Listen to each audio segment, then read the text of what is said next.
بسم اللہ الرحمن الرحیم۔ ناظرین کرام، آج کا ہمارا موضوع ایک مسئلہ کی وضاحت کرنا ہے کہ رب ذوالجلال نے جنات کو آگ سے پیدا فرمایا ہے،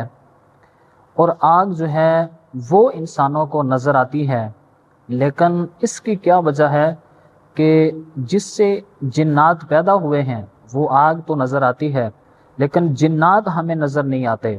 چونکہ جس طرح ہونا تو یہ چاہیے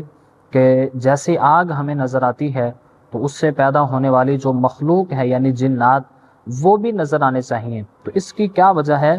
کہ جنات جو ہیں وہ انسانوں کو سامنے نظر کیوں نہیں آتے؟ تو ناظرین کرام، پہلے ہم اس چیز کو دیکھتے ہیں کہ رب ذوالجلال نے یہ جو جنات ہیں ان کے وجود کے متعلق، ان کی پیدائش کے متعلق قرآن کریم برہان رشید کے اندر کیا ارشاد فرمایا ہے۔ یہ سورہ رحمان کی آیت نمبر 15 ہے۔ رب ذوالجلال ارشاد فرماتا ہے وَخَلَقَ الْجَانَّ مِن مَّارِجٍ مِّن نَّارٍ، کہ اور اس نے جن کو خالص آگ کے شعلے سے پیدا کیا۔ یعنی یہاں اس آیت کریمہ کے اندر جنات کی جو پیدائش ہے اس کو بالکل واضح طور پر یہ کہا گیا کہ جنات کو خالص آگ کے شعلے سے پیدا کیا گیا ہے، یعنی پیدا تو وہ آگ سے ہی کیے گئے ہیں لیکن نظر کیوں نہیں آتے۔ اسی طرح ایک دوسری آیت کریمہ جو کہ سورہ کہف کی آیت نمبر 50 ہے کہ شیاطین بھی جو ہیں وہ جنات کی نوع سے ہی ہیں، یعنی یہ جو شیاطین ہیں تو یہ بھی جنات کی ایک قسم ہی ہے۔ ان کے بارے میں رب ذوالجلال نے کیا ارشاد فرمایا؟ رب ذوالجلال فرماتا ہے فَسَجَدُوا إِلَّا إِبْلِيسَ كَانَ مِنَ الْجِنِّ فَفَسَقَ عَنْ أَمْرِ رَبِّ، کہ ابلیس کے سوا سب فرشتوں نے سجدہ کیا کہ وہ جنات میں سے تھا، یعنی ابلیس یعنی شیطان کو بھی رب ذوالجلال نے جنات کے گروہ سے ہی ذکر کیا ہے، اور اس نے اپنے رب کی حکم عدولی کی، یعنی اس نے نافرمانی کی۔ تو اس آیت کریمہ کے اندر بھی یہ بات واضح ہوتی ہے کہ شیاطین جو ہیں یہ بھی جنات میں سے ہی ہیں، حالانکہ جس طرح جنات آگ سے پیدا کیے گئے ہیں تو یہاں سے یہ بات ثابت ہوتی ہے کہ شیاطین بھی آگ سے پیدا کیے گئے ہیں، تو نہ ہمیں جنات نظر آتے ہیں نہ شیاطین نظر آتے ہیں۔ اسی طرح ایک تیسرے مقام پر رب ذوالجلال نے سورہ اعراف کی آیت نمبر 27 کے اندر یہ حکم ارشاد فرمایا ہے کہ اِنَّهُ يَرَاكُمْ هُوَ وَقَبِيلُهُ مِنْ حَيْثُ لَا تَرَوْنَهُمْ، کہ بلا شبہ وہ شیاطین جو ہیں وہ اور اس کا کنبہ تمہیں ایسی جگہ سے دیکھتے ہیں جہاں سے تم انہیں نہیں دیکھ پاتے۔ یعنی یہ بھی ایک کتنی بڑی حقیقت ہے کہ شیاطین اور جنات جو ہیں وہ انسانوں کو دیکھ رہے ہوتے ہیں کہ انسان کیا کر رہے ہیں، کہاں جا رہے ہیں، کس طرح چل رہے ہیں، پھر رہے ہیں، یعنی یہ ساری چیزیں جنات ہمیں دیکھ رہے ہوتے ہیں، لیکن اس کی کیا وجہ ہے کہ ہمیں شیاطین اور جنات جو ہیں وہ نظر نہیں آتے۔ اور اسی طرح ایک اور آیت کریمہ جو سورہ اعراف کے اندر ہی موجود ہے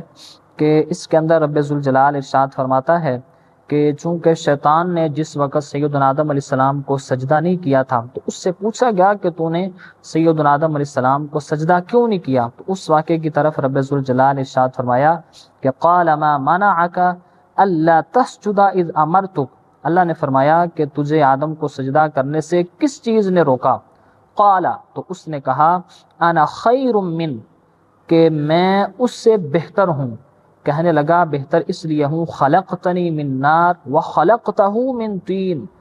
کہ اس لیے بہتر ہوں کہ اللہ تو نے مجھے آگ سے تخلیق کیا ہے اور اسے مٹی سے بنایا ہے۔ یعنی یہاں پر شیطان نے خود بھی اس چیز کا اقرار کیا تھا کہ میں آگ سے بنا ہوں اور جو آدم علیہ السلام ہے وہ مٹی سے بنے ہیں، تو آگ مٹی سے وہ زیادہ افضل ہوتی ہے، وہ زیادہ بہتر ہوتی ہے، لہٰذا میں اس کو سجدہ نہیں کروں گا۔ اب یہ ساری آیات جو ہیں وہ ہمارے سامنے ہیں، اور ان کا خلاصہ وہ یہی ہے کہ جنات اور شیاطین جو ہیں وہ آگ سے پیدا کیے گئے ہیں، اور شیطان نے اپنے سجدہ نہ کرنے کی وجہ بھی اسی کو ہی بنایا تھا،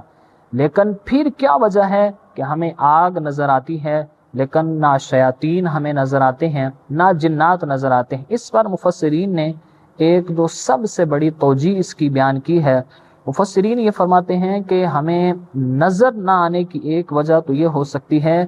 کہ جس آگ سے جنات اور شیاطین کو پیدا کیا گیا ہے کہ وہ ہو سکتا ہے کہ اتنی لطیف ہو کہ اس کو آنکھ دیکھ ہی نہ سکے. یعنی آگ کی بھی بڑی اقسام ہیں. تو جس آگ سے شیاطین اور جنات پیدا کیے گئے ہیں وہ ہو سکتا ہے کہ ایسی لطیف آگ ہو کہ جس کو آنکھ جو ہے وہ دیکھ ہی نہ سکتی ہو. تو اس لیے ہمیں جنات اور شیاطین جو ہیں وہ نظر نہیں آتے، چونکہ وہ آگ کی بڑی اقسام ہوتی ہیں. اسی طرح بعض علماء نے اس کو یہ بھی بیان کیا ہے کہ جیسے مثال کے طور پر ہم بہت سی خاکی مخلوق بھی ایسی ہے، جیسے مثال کے طور پر چھوٹے چھوٹے جراثیم جو ہیں وہ خوردبین کے بغیر نظر ہی نہیں آتے. تو وہ بھی یعنی ان کا جسم تو ہوتا ہے، بعض جراثیم بھی ایسے ہوتے ہیں کہ وہ خوردبین کے ساتھ بھی نظر نہیں آتے حالانکہ ان کا جسم موجود ہے. تو ان کا جسم انتہائی لطیف ہوتا ہے، اس لیے وہ نظر نہیں آ پاتے. تو اس لیے محدثین اور مفسرین یہ فرماتے ہیں کہ جنات بھی وہ چونکہ لطیف آگ جو ہے اس سے پیدا کیے گئے ہیں تو اس لیے ہمیں وہ نظر نہیں آتے. تو لہٰذا اس میں نظر نہ آنا اس میں کوئی حیرت اور استعجاب کی بات نہیں ہے، چونکہ ایک چیز ہی ایسی ہے کہ آگ وہ جس آگ سے پیدا کیے گئے ہیں وہ ہے اتنی لطیف انسان اس کو دیکھ ہی نہیں سکتا. جیسے بعض دفعہ کچھ نورانیت والی جو چیزیں ہوتی ہیں آنکھ ان کو نہیں دیکھ سکتی، اگرچہ وہ موجود ہوتی ہیں لیکن ان کے جسم کی لطافت اتنی ہوتی ہے، ان کے جسم کی روحانیت اور باریکی اتنی ہوتی ہے کہ انسانی آنکھ ان کو دیکھنے سے قاصر ہوتی ہے. تو خلاصہ گفتگو یہ ہے کہ جنات اگرچہ آگ سے پیدا کیے گئے ہیں، شیاطین جو ہیں وہ اگرچہ آگ سے پیدا کیے گئے ہیں، لیکن ان کی جو آگ ہے اس کی لطافت ایسی ہے، وہ اتنی لطیف آگ ہے کہ آنکھ اس کو دیکھنے سے قاصر ہے. تو اس لیے جنات جو ہیں وہ ہمارے سامنے بھی بعض دفعہ وہ چل پھر رہے ہوتے ہیں، ہمارے اوپر نیچے اس طرح چل رہے ہوتے ہیں، لیکن وہ انسانی آنکھ ان کو ان کو دیکھ نہیں سکتی، اس لیے کہ وہ انتہائی لطیف آگ سے پیدا کیے گئے ہیں. دعا ہے کہ اللہ رب العزت عمل کی توفیق عطا فرمائے.